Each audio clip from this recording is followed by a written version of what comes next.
Perkenalkan, nama saya Mawaddah Nurfadila Siregar, NIM 120114264447, Prodi Tadris IPS, kelas 1B, Fakultas Tarbiyah dan Keguruan, mata kuliah Landasan Pendidikan IPS, dosen pengampu Pak Nurdiansyah MPD.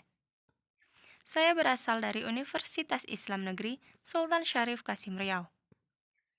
Di sini saya akan membahas tentang pendidikan komparatif. Pendidikan merupakan hal mutlak yang harus dipenuhi oleh setiap orang. Pemenuhan tersebut dapat dilakukan pada jenjang pendidikan yang formal sampai ke informal.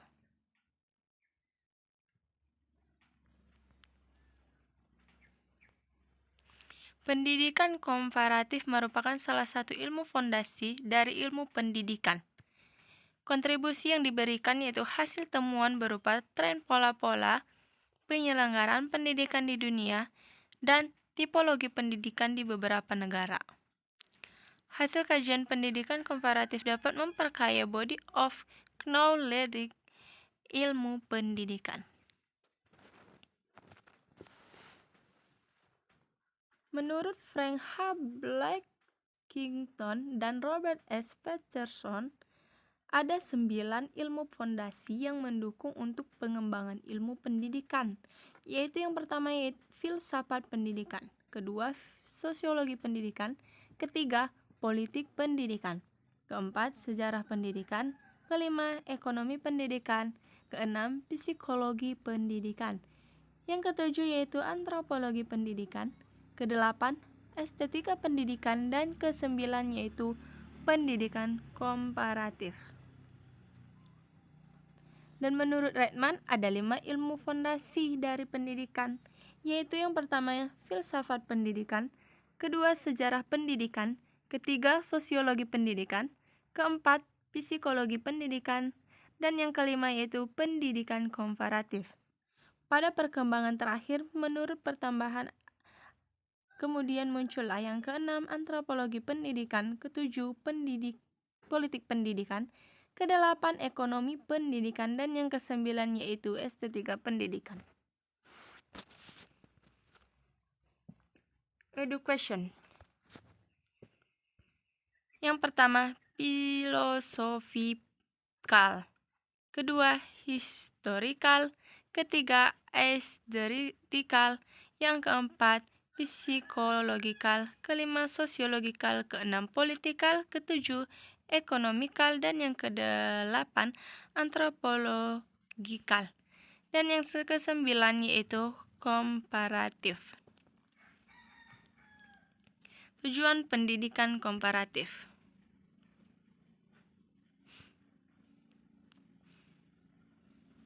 Tujuan studi pendidikan komparatif yaitu pendidikan komparatif saat ini merupakan studi yang lebih berorientasi pada manfaat. Hal ini disebabkan masalah pendidikan semakin banyak dan kompleks, mendesak ditangani. Masalah pendidikan tidak hanya monopoli negara terbelakang.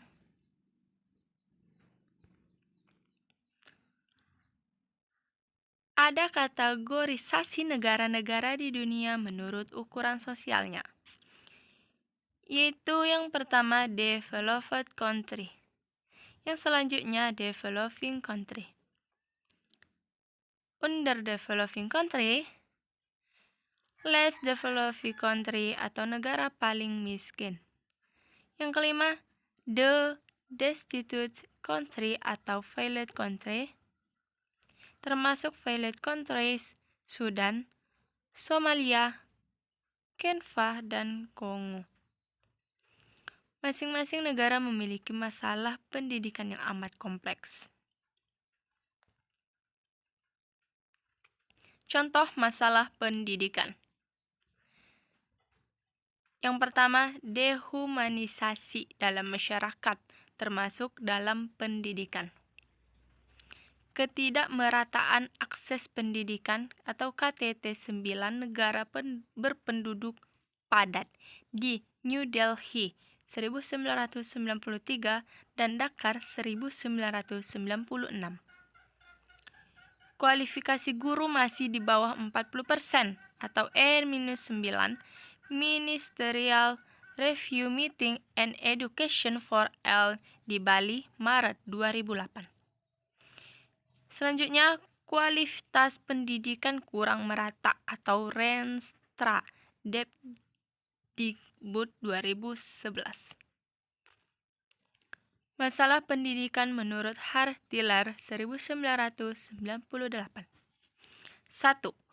Merosotnya akhlak peserta didik. Kedua, kurangnya pemerataan akses pendidikan dan pemerataan kualitas pendidikan. Ketiga, rendahnya mutu pendidikan di berbagai jenjang dan jenis pendidikan. Keempat, rendahnya efisiensi internal sistem pendidikan. Yang kelima, rendahnya efisiensi eksternal sistem diklat pendidikan. Yang keenam, kelembagaan diklat yang kaku dan simpang siur. Ketujuh, manajemen diklat nasional yang belum sejalan dengan pembangunan nasional. Kedelapan, sumber daya manusia yang belum profesional. Yang kesembilan, masih adanya dehumanisasi dalam masyarakat, termasuk dalam pendidikan.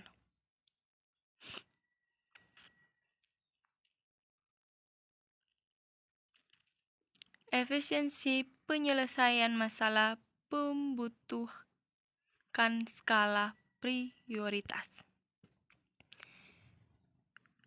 F. Heberson, penentuan prioritas adalah sesuatu yang menyulitkan.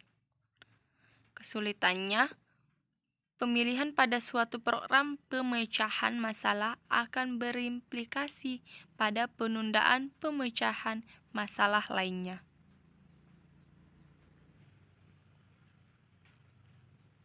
Tujuan pendidikan komparatif.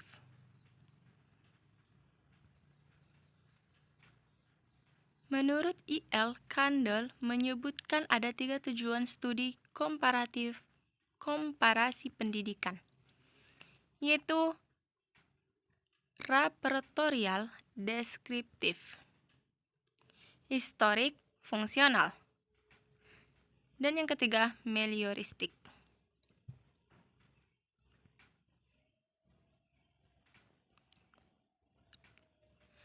Repertorial deskriptif.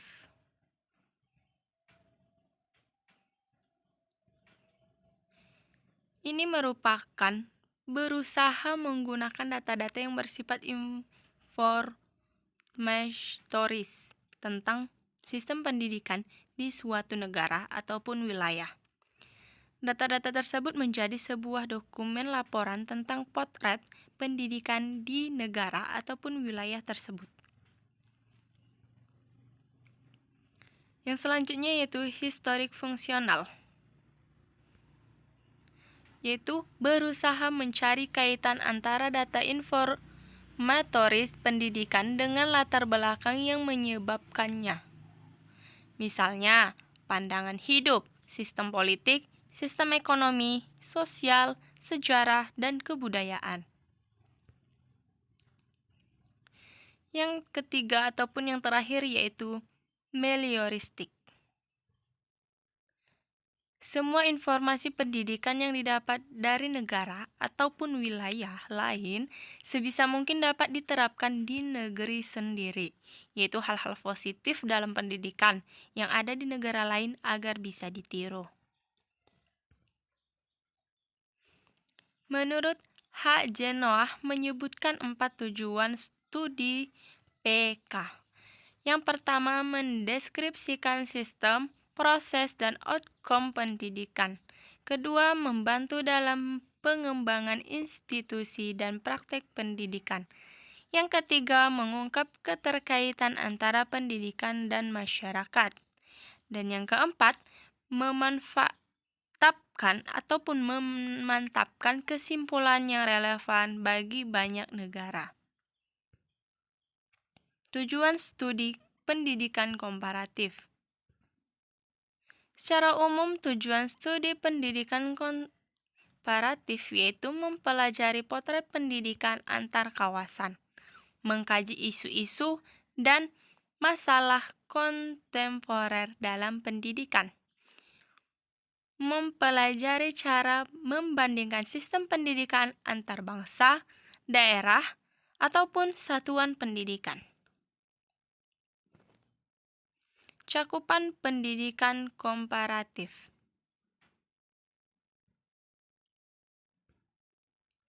Dua cakupan studi pendidikan komparatif, yaitu kajian-kajian studi pendidikan komparatif secara umum mencakup dua hal penting, yaitu yang pertama studi kawasan, yang kedua studi tematik. Studi kawasan. Studi ini diarahkan pada suatu kawasan tertentu yang berusaha mempelajari sistem pendidikan di suatu kawasan. Misalnya, studi sistem pendidikan di kawasan Asia Tenggara, seperti Malaysia, Filipina, Thailand, Singapura, Brunei, dan lain-lain. Ataupun studi sistem pendidikan di kawasan-kawasan lainnya. Studi tematik. Studi ini lebih diarahkan kepada pengkajian terhadap tema-tema tertentu dalam pendidikan. Misalnya, manajemen kelembagaan sekolah, pembaharuan kurikulum, mutu lulusan sekolah, otonomi lembaga pendidikan, privatisasi perguruan tinggi, pendidikan prasekolah, integrasi pendidikan sekolah dan luar sekolah, peningkatan pendidikan guru, dan lain-lain. Terima kasih, semoga bermanfaat. Sekian, wassalamualaikum warahmatullahi wabarakatuh. Sampai jumpa.